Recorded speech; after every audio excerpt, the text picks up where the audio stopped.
नमस्कार प्यारा विद्यार्थी भाइ बहिनीहरू, म यहाँहरूको नेपाली विषय शिक्षक वैकुण्ठ प्रसाद नेउपाने श्री आजाद माध्यमिक विद्यालय 5/12 बालुवाकाव्य पलाञ्चोकको तर्फबाट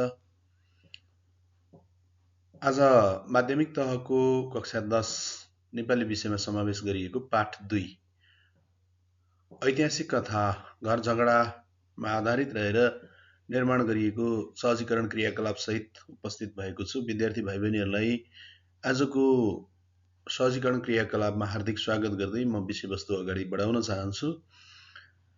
आज हामी विद्यार्थी भाइ बहिनीहरू बद्रीनाथ भट्टराईद्वारा लेखिएको घर झगडा कथाको संक्षिप्त विषयवस्तु, यो कथाको परिचय अनि कथाको शीर्षकीय सार्थकता, कथाले दिन खोजेको मूलभाव वा उद्देश्य जस्ता विषयहरूलाई चाहिँ छलफलका विषयवस्तु बनाएर यो सामग्री अन्त्य हुनेछ र सहजीकरण क्रियाकलाप अगाडि बढ्नेछ।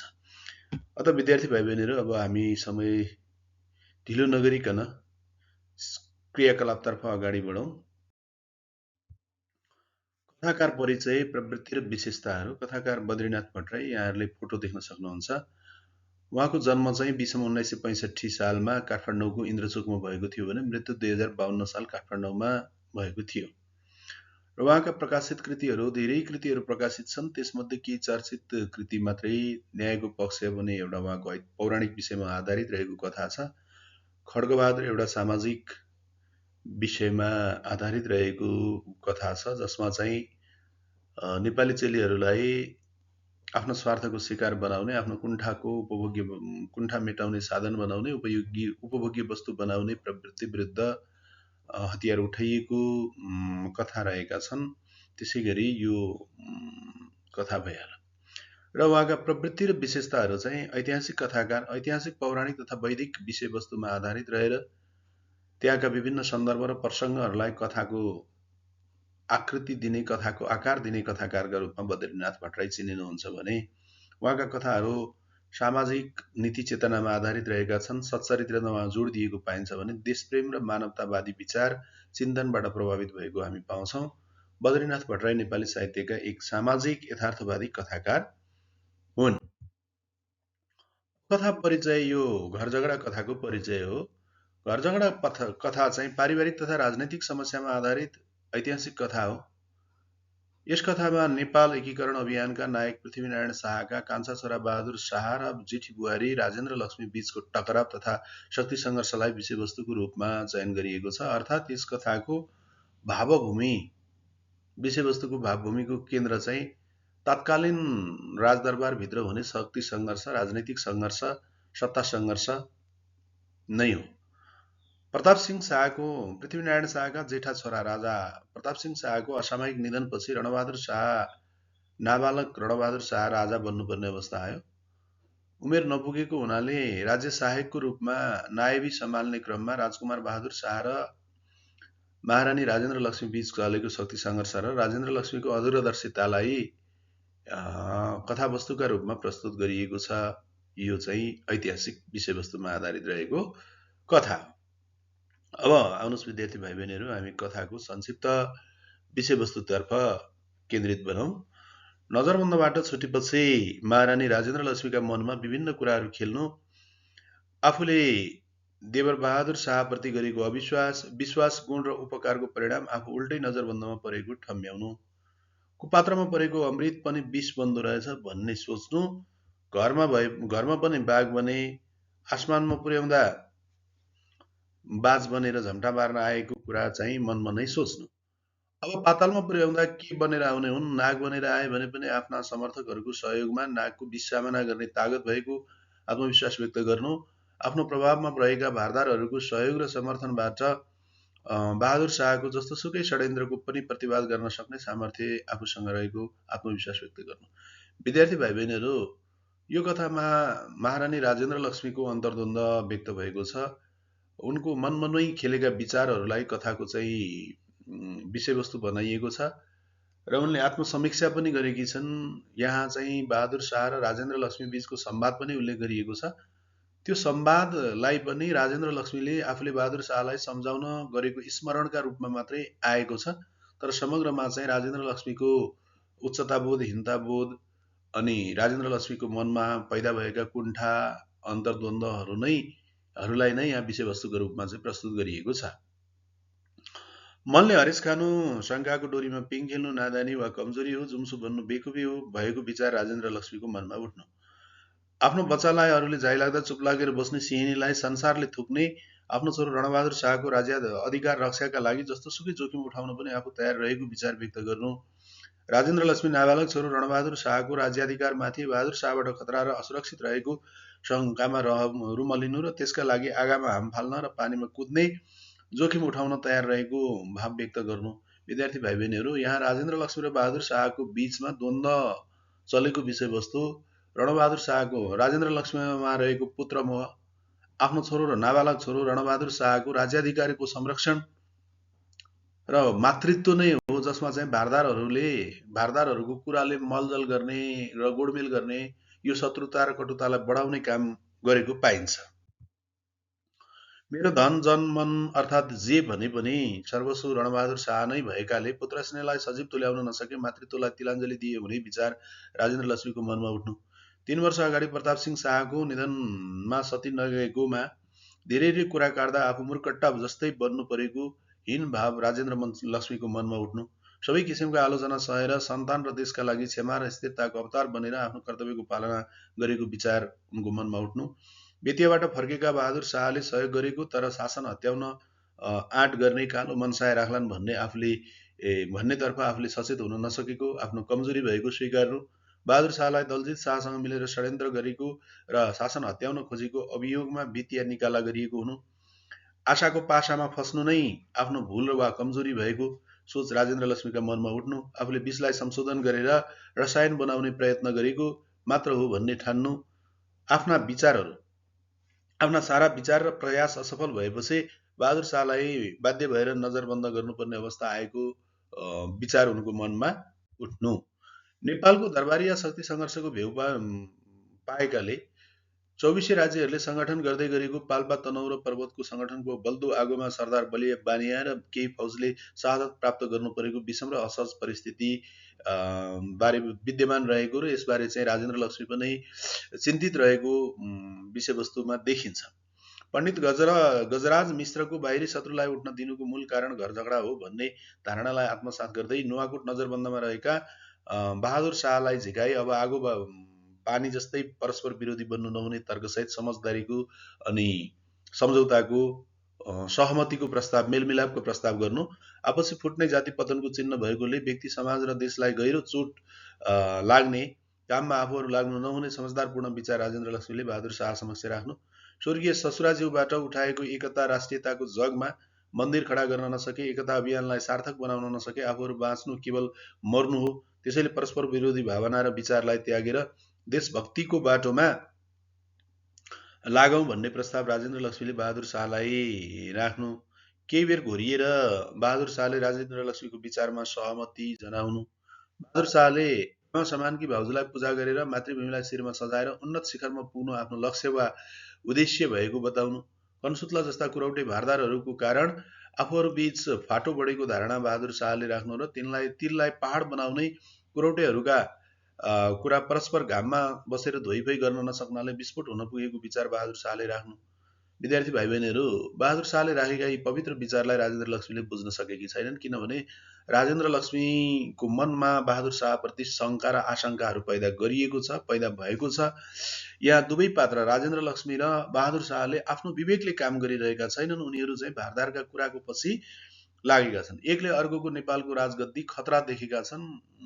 राज परम्परा अनि राज्य सङ्कटमा पर्ने चाहिँ एकको भूमिकामा अर्कोले राज्यको चाहिँ अस्तित्व नै सङ्कटमा पर्ने देखेका छन् र घात प्रतिघातको चरणमा उनीहरू ओर्लिएका छन्। र बहादुर शाहको विचार राजेन्द्र लक्ष्मीलाई पाच्य नहुनु, काँडा झरेको गुलाबको बोट भएरै होलान् भन्ने ठानेकोमा फुल झरेर काँडा मात्र भएको बोट बनेको ठम्ब्याउनु, बालुवाले तिललाई पनि बालुवा नै सम्झने भन्ने चाहिँ राजेन्द्र लक्ष्मीले आफ्नो कुराले बहादुर शाहमा कुनै प्रभाव नपरेको, सुधारको लक्षण नदेखिएको सोच राख्नु। बहादुर शाहकोले अमृतलाई विष ठानेको, चिनीलाई गेगर सम्झेको, पथ्य वचनलाई तीखो बाणको रूपमा लिएको महसुस गर्नु। घात प्रतिघात चल्दै जाँदा आफू स्वयं बहादुर शाहको जालमा थुनुवा कैदी जस्तो जीवन बिताउनु परेको भाव राजेन्द्र लक्ष्मीको मनमा पलाउनु, आफ्नै खसम श्रीमानले त्याग गरेका मानिसलाई घरभित्र हुलेको पाप आफूलाई लागेको महसुस गर्नु, यस्तो विचार उनको मनमा पैदा हुनु, भोजमा काका मुन्जले दानवी व्यवहार गरेको राजेन्द्र लक्ष्मीको मनमा औडा छुट्नु, छोराको राज्याधिकारको रक्षाका लागि किल्ला फोरेर मैदानमा उत्रिएको ठान्नु, आफ्नो त्यो साहस ठान्नु, तरबारको धारमा हिँड्दा निकै कष्ट भए पनि ब्यादाले लखेटीकी बगिनी जस्तो सुकै परिस्थितिमा पनि आफू पछि नहट्ने दृढता व्यक्त गर्नु। यसको पछाडि चाहिँ उनमा पुत्र स्नेह छ, पुत्र मोह छ, आफ्नो नाबालक राजा रणबहादुर शाहको राज्याधिकारको सुरक्षाको चाहिँ महत्वाकांक्षाले र त्यसको चाहिँ त्यो आशंकाले, त्यसको चाहिँ कुण्ठामा यिनी लपेटिएकी छिन्। बाहिरी शत्रुलाई नौदबाई घरमा रगडाको मचाउन उपयुक्त नहुने सोच राजेन्द्र लक्ष्मीको मनमा उठ्नु, घनघोर जङ्गलमा एक्लै छोडिदिने लक्ष्मणसँग पछि सीताले गरेको व्यवहारलाई फेरि दोहोऱ्याउँ कि अथवा अर्कै बाटो समातौँ भनेर दुविधामा पर्नु, अर्थात् क्षमाशील बनेर बहादुर शाहलाई आफ्नो पक्षमा मिलाउँ कि प्रतिशोध लिउँ भने राजेन्द्र लक्ष्मी अन्तर्द्वन्द्वमा पर्नु। राजेन्द्र लक्ष्मीले बहादुर शाहलाई डाकेर मिलेर काम गर्छु भनेको शपथ सम्झाउँदै नायबीमा राल काटेर सोझी भाउजूलाई छक्याउनु राजनीति हो। साइकलमा ऐरेलु बने तितो अनुभव भोग्नु पर्ला। सिंहको टाउकोमा टेक्नु बुद्धिमानी होइन, आइमाई भनेर हेपेको भए भुल हुनेछ। डोरीले हात्तीलाई हलचल गर्न नदिने कुरा थाहा नै होला भन्दै सम्झाउने प्रयत्न गर्नु। चेतावनीको भाषामा कम्मर कसे नारी छहरा पहरा ढाल तरबार अनि हिउँ र ज्वाला बन्न सक्ने, आदि भएर उडाउन सक्ने, व्याधि भएर पछार्न सक्ने, नागिनी भएर पाताल प्रवेश गर्न अनि गरुडनी भएर आकाशमा उड्न सक्ने पनि सामर्थ्य भएकाले नारी शक्तिलाई कमजोर नठान्न बहादुर शाहलाई आग्रह गर्नु। राजेन्द्र लक्ष्मीले बिना शक्ति महाकाली, महालक्ष्मी, महासरस्वती नपुजिएको उल्लेख गर्दै खेलाउन सम्झेर आगोलाई खेलाउनेको विनाश हुने भनी स्मरण गराउनु। एकछिन वाल्न पर्दै विचार गर्दैछु, जननीकै रूपमा आमालाई पाएको, नारी सिर्जना र शक्ति भएको अवतार भएकोमा विश्वस्त रहेको, उज्यालाका लागि बालेको बत्तीले आगलागी हुने सम्भावना देखेपछि देश बचाउनका लागि उपचार गर्नै पर्ने रहेछ। मुमाको मूर्ति सम्झेर हजुरप्रति मेरो पूर्ण श्रद्धा छ। आपसी घात प्रतिघातले मातृभूमिको अस्तित्व सङ्कटमा पर्ने भविष्य अँध्यारो देखेर आफूले नजरबन्द गराएको, नायबी सिनोको निम्ति मरिहत्ते गर्ने गिद्ध होइन, छोड्दै भन्ने हुकुम हुन्छ भने अहिले छोड्न तयार छु भन्दै बहादुर शाहले देश र राज परम्पराप्रति सम्मानको भाव रहेको विचार व्यक्त गर्नु। बहादुर शाह बेतिया पुगेको खबर सुनेर राजेन्द्र लक्ष्मी सशङ्कित हुनु। यदि बहादुर शाह हुरी बनेर आए भने पनि भारदारहरूले उनलाई पात बनेर पछ्याउने र आफूलाई भारदारको साथ र सहयोग प्राप्त नहुने, यदि आएनन् भने आफ्नो हातको ढाल तरबार गुमाए जस्ता दुविधा राजेन्द्र लक्ष्मीको मनमा उत्पन्न हुनु। विद्यार्थी भाइ बहिनीहरू, यो राजेन्द्र लक्ष्मीको यो विचार उत्पन्न हुनाको पछाडि हुनाले के देखिन्छ भने भारदारहरूले आफ्नो स्वार्थ अनुसार यी दुई पात्रलाई चलाएको, भारदारहरूको कुराको पछाडि लागेको र भारदारहरू जताको पल्ला, जुन पक्षको पल्ला भारी हुन्छ त्यसैलाई समर्थन गर्ने गरेको कुरा चाहिँ राजेन्द्र लक्ष्मीले पनि स्वीकारेकी छिन्। उनले कुरा बुझ्दा पनि ढिला भइसकेको अवस्थामा कुरो बुझेको यहाँ देखिन्छ। कदरका साथ राख्नुपर्ने हिरालाई हुत्याउनेको चाहक बढ्न नसक्ने, सदुपयोग गर्न नजान्नु भूल हो। उनलाई ठिक ठाउँमा राखेर आदरपूर्वक लडाइँमा खटाएको भए राम्रो हुने, उनलाई बाहिरी सभा सम्हाल्ने र आफूले भित्र मिलाएको भए कमजोर हुनु नपर्ने विचार राजेन्द्र लक्ष्मीले गम खानु, यो विचारमा उनी सोच राख्नु, सोच भग्न हुनु, यो वास्तविकता पनि हो। बहादुर शाहले सहयोग नगरेको, मानवताको साथ नागेको भए उहिले नै सती जानु पर्ने अवस्था सिर्जना हुन सक्थ्यो भने सकारात्मक सोच, बहादुर शाहको भूमिकाप्रति भएका सबै नकारात्मक सोचलाई यो सकारात्मक सोचले काटेकी पनि छन्। जुन पक्ष बलियो देखियो त्यतै चोचोमोचो मिलाउने भारदारकै कारण दरबारमा भड्खारो परेको, शक्ति सङ्घर्ष फसेको, दरबार शक्ति सङ्घर्षमा फसेको, स्वार्थ सिद्धिको लागि भारदारले ओछ्याएको षड्यन्त्रको जालोमा फस्नाले असहाय हुनु परेको, अब सतर्क भएर अगाडि कदम बढाउनु पर्ने विचार राजेन्द्र लक्ष्मीको मनमा पलाउनु। आफ्नै कारणले दरबारमा देवर भाउजूको शक्ति सङ्घर्ष बढेको, मनमा उत्पन्न कुविचारलाई विनाशकारी डढेलो बनाएको, वेदनाको एक धारालाई समुद्र बनाएकाले समस्या सिर्जना भएको राजेन्द्र लक्ष्मीको आत्मसमीक्षाको निचोड रहेको छ।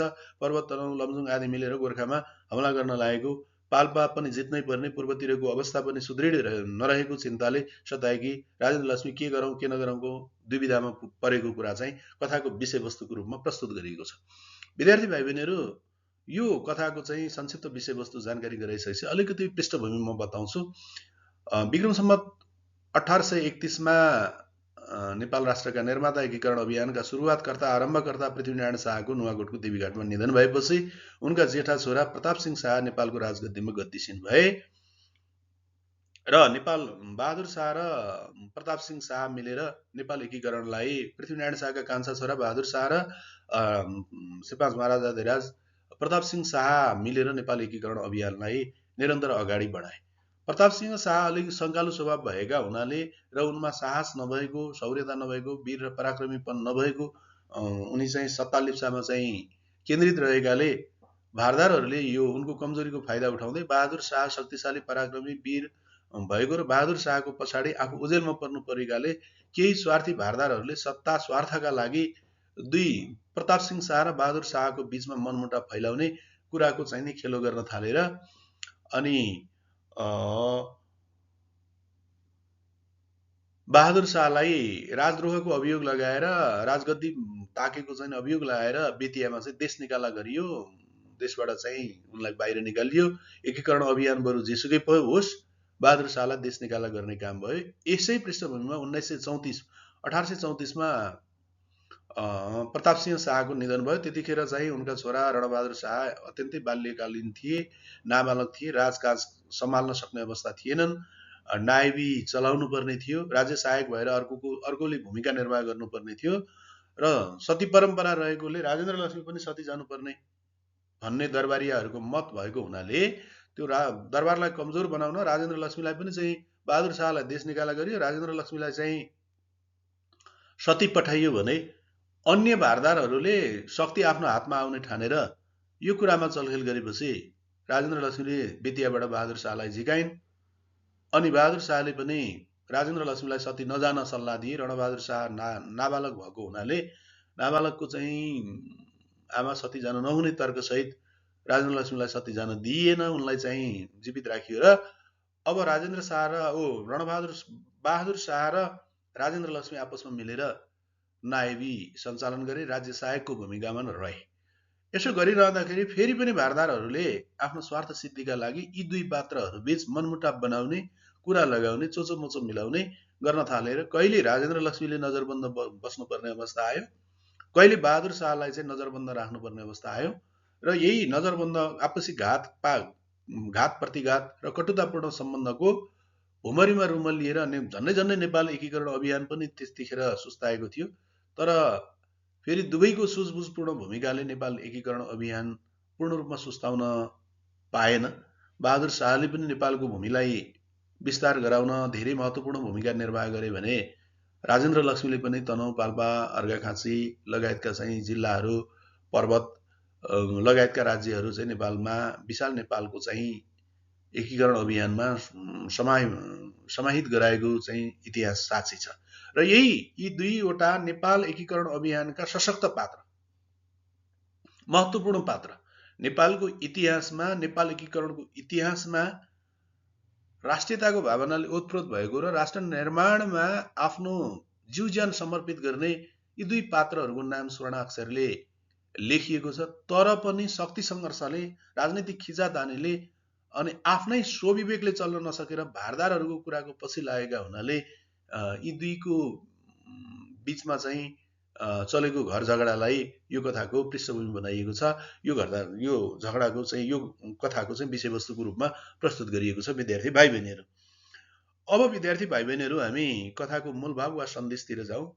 बद्रीनाथ भट्टराईद्वारा लेखिएको ऐतिहासिक विषयवस्तुमा आधारित घर झगडा कथा तत्कालीन दरबारको खिचातानी र शक्ति सङ्घर्षको बारेमा जानकारी गराउने उद्देश्यले लेखिएको छ। नेपाल एकीकरण अभियानका दुई नायक पात्र बहादुर शाह र राजेन्द्र लक्ष्मी बीच नायबीको विषयलाई लिएर बढेको द्वन्द्वले दरबार कमजोर भएको अवस्था चित्रण गरिएको छ। बाहिरी शत्रुले शिर उठाएको अवस्था चित्रण गरेको छ। घर झगडाले जाति पतन गराउने, वंश नै विनाश गराउने सन्देश दिइएको छ। शङ्काका लागि रुमल्लिने बानी गर्नु नहुने, यसले मानिसलाई मानसिक रूपमा विक्षिप्त बनाउने, शङ्काले लङ्का जलाउँछ भन्ने कुरालाई यो कथामा चरितार्थ गराइएको छ। कुनै पनि वस्तुको मूल्य र महत्त्व नबुझ्दा चहक गुमाएर बाँच्नु पर्ने, पछि पछुताउनु पर्ने भावना पनि मूल भावको रूपमा प्रस्तुत गरिएको छ। प्रतिघातले परिवार र सिङ्गो देशकै अस्तित्व सङ्कटमा पर्ने, पारिवारिक समस्या र उल्झनलाई समयमै धोइफोइ गरी सुल्झाउनु पर्ने, अरूको कुराको पछि लाग्ने र भर पर्ने मानिसले जहिले पनि पश्चातापमा रुमल्लिनु पर्ने मूल भाव कथामा व्यक्त भएको छ भने यस कथा मार्फत कथाकारले पारिवारिक एकताको महत्त्व बताएका छन्। घर झगडाले गर्दा बाहिरी शत्रुले शिर उठाउने अवसर पाउने र पारिवारिक एकता कमजोर हुने, एकता र राष्ट्रियताको सन्देश, एकता र राष्ट्रिय एकताको चाहिँ भावना सबैमा हुनुपर्ने जस्ता चाहिँ असल विचारहरू यो कथाको चाहिँ सन्देशको रूपमा, मूल भावको रूपमा प्रस्तुत गरिएको छ। कथाको बाह्य परिवेश, अब कथाको परिवेशको रूपमा चाहिँ हामी छलफल गरौँ। बाह्य परिवेश राजेन्द्र लक्ष्मीको बैठक छ, बेतिया छ, नुवाकोट छ, यिनै कुराहरू छन्। केही जिल्लाका नामहरू छन्। युद्धको चाहिँ सन्दर्भ पनि बलिबानियाको बलिदानी पनि उत्सर्ग पनि यहाँनिर उल्लेख गरिएको छ। कथाको आन्तरिक परिवेश भने चाहिँ राजेन्द्र लक्ष्मीमा रहेको मातृत्व अर्थात् आफ्नो सन्तान मोह यो कथाको आन्तरिक परिवेश हो। राजेन्द्र लक्ष्मीको मनमा उब्जिएको मानसिक द्वन्द्व, एकता अभियानको क्रममा दरबारमा चलेको शक्ति सङ्घर्ष, राष्ट्रिय एकता कमजोर हुने अवस्था र भय आदि चाहिँ कथाको आन्तरिक परिवेश हो। सबैभन्दा प्रबल आन्तरिक परिवेश भनेको शङ्कालु स्वभाव र पुत्र स्नेह, मातृत्व, सत्ता प्राप्तिको चरम लालच पनि चाहिँ यसको आन्तरिक परिवेश छ। पात्र वा चरित्र चित्रण, राजेन्द्र लक्ष्मी, बहादुर शाह, गुरु गजराज मिश्र, रणबहादुर शाह आदि यसका चाहिँ पात्रहरू हुन्। यी पात्रहरूमध्ये राजेन्द्र लक्ष्मी र बहादुर शाह प्रमुख पात्र हुन्। राजेन्द्र लक्ष्मी केन्द्रीय नारी पात्र, नेपाल एकीकरण अभियानका नायक पृथ्वीनारायण शाहका जेठा छोरा प्रताप सिंह शाहकी धर्मपत्नी, बहादुर शाहकी भाउजू, वीर र साहसी महिला, आफ्नो छोराको अधिकारप्रति सचेत, महत्वाकांक्षी नारी, अरूको कुराको पछि लाग्ने स्वभाव, मानसिक द्वन्द्वले ग्रस्त र राष्ट्र र सन्तानप्रति प्रतिबद्ध पात्र। बहादुर शाह नेपाल एकीकरण अभियानका सशक्त योद्धा, वीर पराक्रमी, साहसी, पृथ्वीनारायण शाहका कान्छा छोरा, देशको भलो चाहने, भारदारको षड्यन्त्रको जालोमा परेका निरीह पात्र, दृढ आत्मविश्वासी, देशभक्त, कर्तव्यपरायण पात्रका रूपमा चाहिँ बहादुर शाह रहेका छन्। उनको भूमिका रहेको छ। अब हामी विद्यार्थी भाइ बहिनीहरू शीर्षकीय सार्थकतामा केन्द्रित बनौँ। घर र झगडा दुई शब्दको समास भई बनेको समस्त शब्द हो घर झगडा यसको शीर्षक। घर झगडाको शाब्दिक अर्थ घरभित्रका परिवारका सदस्य बीचको बेमेल, मनमुटाव, असमझदारी भन्ने हुन्छ। कथाको सम्पूर्ण विषयवस्तु नेपालको दरबारी शक्ति देवर बहादुर शाह र भाउजू राजेन्द्र लक्ष्मी बीचको चाहिँ आपसी अविश्वास, द्वन्द्व, वादविवाद, नजरबन्द प्रकरणमा केन्द्रित रहेको छ। कथाले घर झगडाले सम्पूर्ण जाति र वंशको विनाश हुने र सङ्कट निम्त्याउने सन्देश दिएको छ। कथाको शीर्षक विषयवस्तु र मूल भाव बीच त्रिकोणात्मक सम्बन्ध स्थापित भएको छ, त्यसैले यो कथाको शीर्षक सार्थक रहेको छ। विद्यार्थी भाइ बहिनीहरू जहाँ रहनुहुन्छ स्वस्थ मस्त र व्यस्त रहनुहोस्। यहाँहरूको दिन शुभ रहोस्। यो सहजीकरण क्रियाकलाप यहाँहरूलाई, यो भिडियो सामग्री यहाँहरूलाई उपयोगी लागेमा लाइक, शेयर र सब्सक्राइब गर्न नभुल्नुहोला। हामी नेपाली इलर्न युट्युब च्यानल मार्फत यस्ता धेरै उपयोगी सामग्रीहरू सहित उपस्थित हुनेछौँ। धन्यवाद, नमस्कार। यहाँहरूको दिन शुभ रहोस्।